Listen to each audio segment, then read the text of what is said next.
तो अभी तक हमने क्या देखा है, एक्सपेंडिचर या इनकम, इनके कितने टाइप है, 3 type, capital expenditure, revenue expenditure and deferred revenue expenditure. पहले हम सिर्फ एक्सपेंडिचर की बात कर रहे हैं, इनकम सिमिलर रहेगा। तो एक्सपेंडिचर में capital expenditure, revenue expenditure and deferred revenue expenditure है। कैपिटल एक्सपेंडिचर मतलब कौन सा एक्सपेंडिचर, जो नॉन रिकरिंग इन नेचर है। नॉन रिकरिंग का मतलब क्या है, जो रिपीट नहीं होगा, वन टाइम होगा।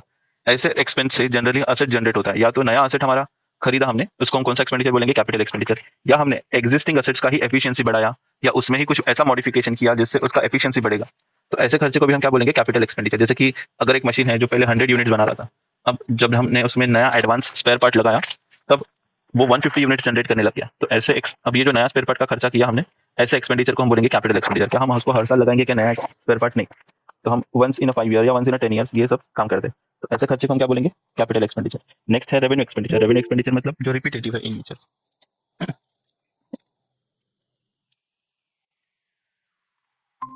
ओके, तो revenue expenditure is a repetitive in nature. और रिपीटेटिव मतलब जो मैन्युफैक्चरिंग अकाउंट में आता है, ट्रेडिंग अकाउंट में आता है, या पीएनएल अकाउंट में आता है। फॉर एग्जांपल सैलरी, अगर हम किसी एम्प्लॉय को एक बार सैलरी देंगे तो वो लाइफ टाइम काम करने वाला नहीं, हमको उसको सैलरी एवरी मंथ पे करना है। या उसका सेकंड एग्जांपल हो गया रेंट। रेंट भी हम एक महीना पे करेंगे, उसके बाद पे नहीं करेंगे, ऐसा चलेगा, नहीं चलेगा, राइट। तो ऐसे एक्सपेंस को क्या बोलेंगे, हर महीने हमको रेंट पे करना पड़ेगा। तो ऐसे खर्चे को हम क्या बोलेंगे, रेवेन्यू एक्सपेंस पे। क्लियर है, दोनों में फर्क क्या है, समझा। ओके, चलो अब लास्ट है deferred revenue expenditure. Deferred revenue expenditure का मतलब होता है हैवी एक्सपेंडिचर। कैसा एक्सपेंडिचर, हैवी।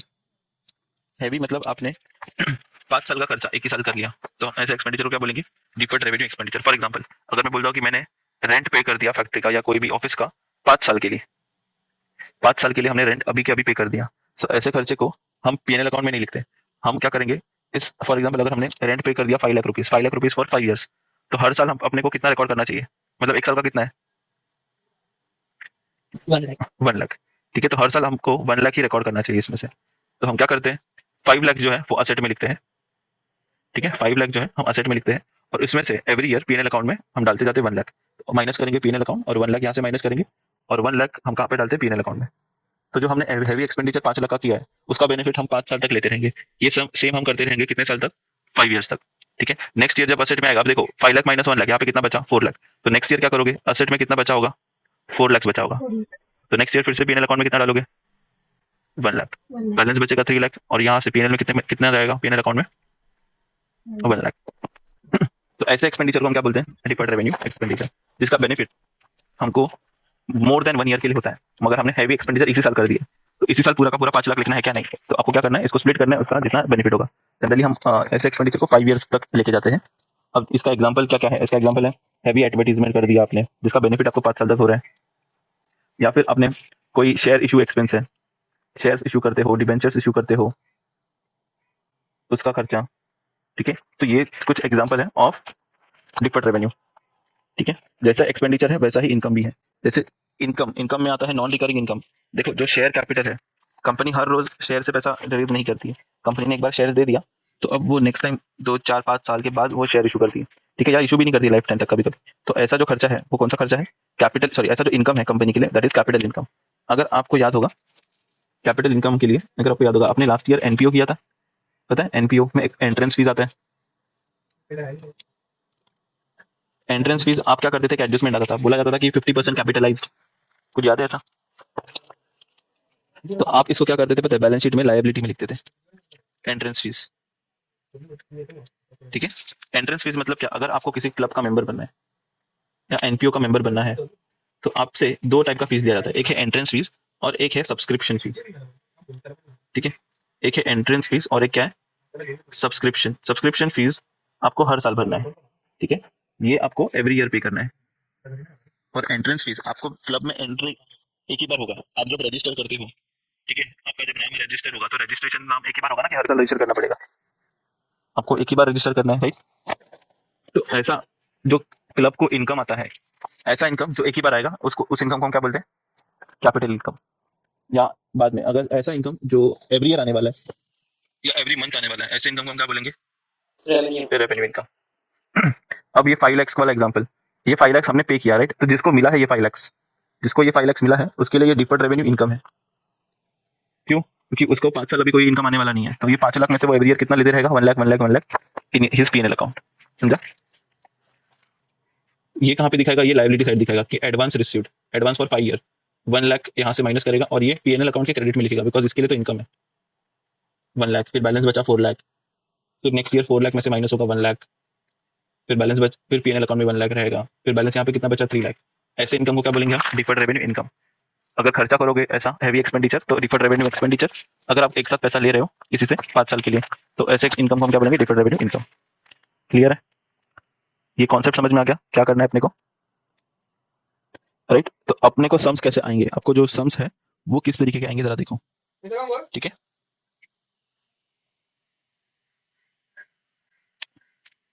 ये है आपका चैप्टर नंबर 3 के question.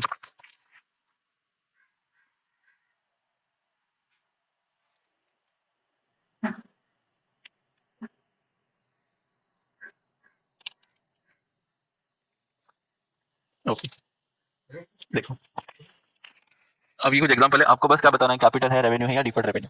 Question number 21, state giving reasons whether you will consider the following item as capital, revenue और डिफर्ड। पहला एक्सपेंडिचर है cost incurred in replacing worn out but costly spare part of a machine. एक machine का आप spare part change कर रहे हो, ठीक है, कॉस्टली है, महंगा स्पेयर पार्ट है, मतलब हर बार आप करने वाले हो क्या, नहीं, आप वन टाइम करोगे, तो ऐसे एक्सपेंडिचर को क्या बोलेंगे हम, कैपिटल एक्सपेंडिचर, ठीक है। तो ये अपना हो गया capital expenditure. Next, repairing of building, repairing and maintenance. देखो बिल्डिंग का रिपेयरिंग मेंटेनेंस हर साल होगा, ठीक है, लिफ्ट का मेंटेनेंस, उसका रिपेयरिंग, ये एवरी ईयर होगा थोड़ा थोड़ा। तो ऐसे एक्सपेंडिचर को हम क्या बोलेंगे, रेवेन्यू एक्सपेंडिचर, ठीक है। आप अगर रिपेयर्स एंड मेंटेनेंस कहाँ पे लिखते हो, वैसे भी पीएनएल अकाउंट में, राइट। तो इतना याद रख लो, जो पीएनएल अकाउंट में आता है या ट्रेडिंग अकाउंट में आता है, ऐसे खर्चे भी कौन से हैं, रेवेन्यू एक्सपेंडिचर है। Next, a sum of rupees 2500 previously written off as a bad डेब्ट। बैड डेब्ट कहाँ पे लिखते हो, पीएनएल अकाउंट, मतलब कौन सा हो गया ये रेवेन्यू हो गया, समझा। नेक्स्ट, फोर्थ है legal expense incurred for infringement of trademark.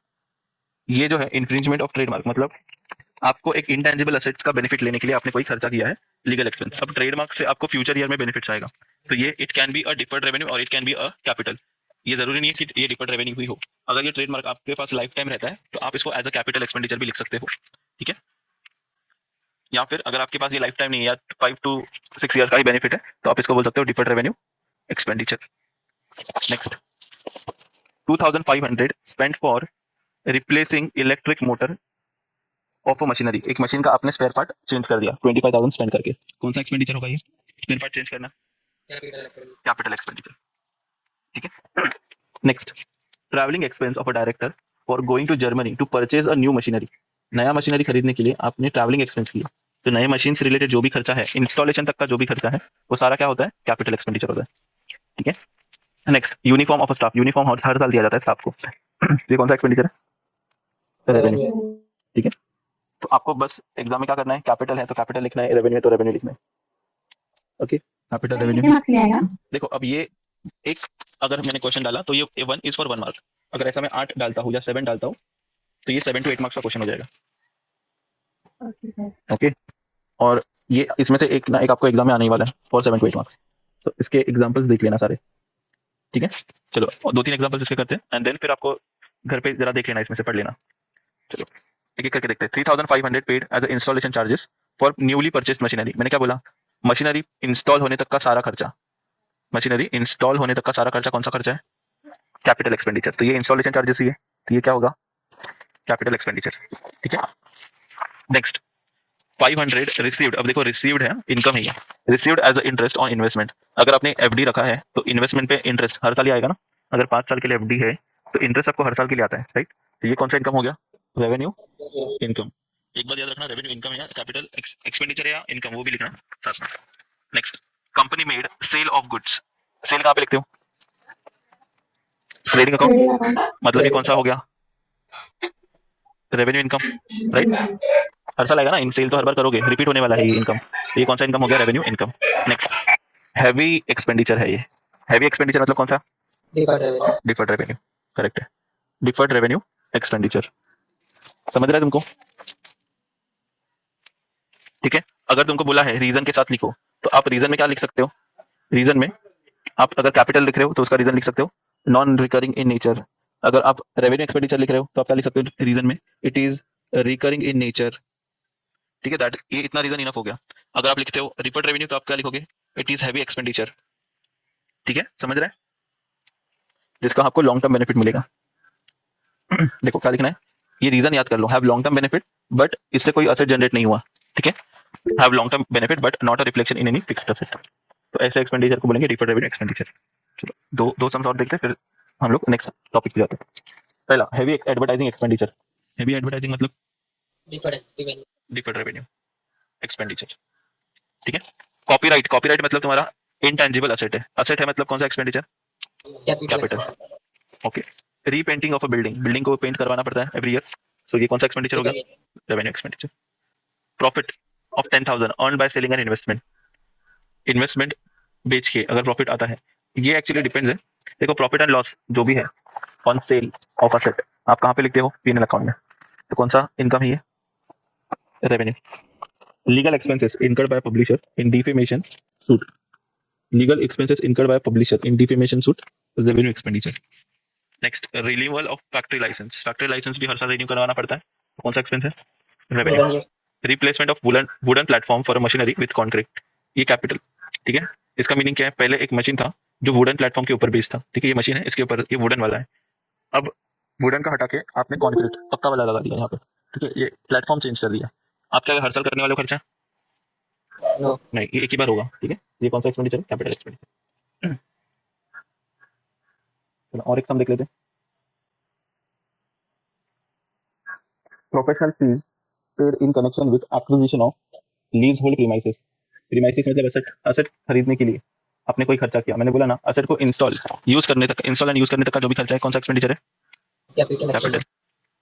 Cost of registration and documents of a newly formed company, newly form company starting का एक्सपेंस है ये, जब भी ऐसा आएगा न्यूली फॉर्म्ड कंपनी का खर्चा, इसको हम लिखते हैं डिफर्ड रेवेन्यू एक्सपेंडिचर, याद रखो, ये एक एग्जांपल है। अगर आपने रजिस्ट्रेशन का खर्चा करवाया है या डॉक्यूमेंटेशन, एक कंपनी फॉर्म करने के लिए स्टार्टिंग में बहुत सारे खर्चे होते हैं, तो उस खर्चों को हम बोलते हैं deferred revenue expenditure.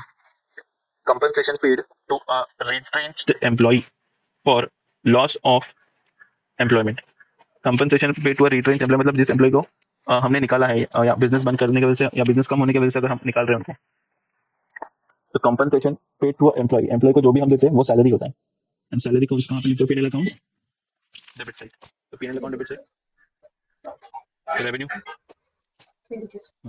Next expenditure incurred on purchase of cloth, uniform, uniform कौन सा खर्चा, यूनिफॉर्म के लिए कौन सा खर्चा, revenue expenditure. Import duty on purchase of raw material, purchase कहाँ पे लिखते हो, परचेज कहाँ पे लिखते हो, मैन्युफैक्चरिंग ना, रॉ मटेरियल वाला मैन्युफैक्चरिंग डेबिट साइड, राइट, तो उसके ऊपर जो भी टैक्स पे करोगे वो कौन सा एक्सपेंस है, रेवेन्यू एक्सपेंडिचर, समझा। बस आपको क्या करना है, रेवेन्यू है कैपिटल है, रेवेन्यू है कैपिटल है, इतना ही बताना है। और रीजन अगर पूछा तो रीजन में आप ये रीजन देख लो और वही रीजन लिख देना। कैपिटल के लिए क्या लिखोगे, it is non recurring in nature, revenue के लिए क्या लिखोगे, it is recurring in nature, and deferred revenue के लिए क्या लिखोगे कि हैवी एक्सपेंडिचर है जिससे लॉन्ग टर्म बेनिफिट आ रहा है मगर कोई कैपिटल एसेट जनरेट नहीं होता है। ये यहाँ पे जो रीजन है, देखो यहाँ पे ऐसा लिख सकते हो, have a long benefit but not reflection in any fixed asset, ये वाला रीजन आप सारे डिफर्ड रेवेन्यू एक्सपेंडिचर के लिए लिख सकते हो। क्लियर है, यस सर। ओके, तो ये अपना सेकंड पार्ट था ऑफ चैप्टर नंबर 3।